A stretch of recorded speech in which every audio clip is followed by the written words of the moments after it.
नमस्कार आपण देखुछनी quick news Odisha चलन जानबे आज एक मुख्य खबर ऑटो चालकों सरकार कड़ा एक्शन बेआईन स्टाण्ड भांग और लाइसेंस बातिल राजधानी भुवनेश्वर में ऑटो चालकों हिंसात्मक आंदोलन पर कड़ा आभिमुख्य ग्रहण कर राज्य सरकार आंदोलन नारे साधारण लोकों उपर आक्रमण पुलिस सह धक्काधक्की और सरकारी संपत्ति को नष्ट को नहीं सरकार कठोर पदक्षेप ने घोषणा कर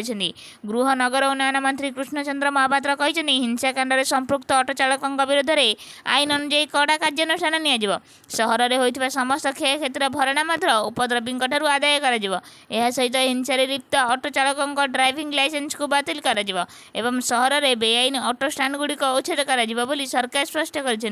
सूचनायोग्य आंदोलन समय एकाधिक पुलिस कर्मचारी आहत होता बेले 11टी पुलिस व्यान क्षतिग्रस्त होता परिस्थिति को नियंत्रण करने पुलिस को लाठीचार्ज करने पड़ा।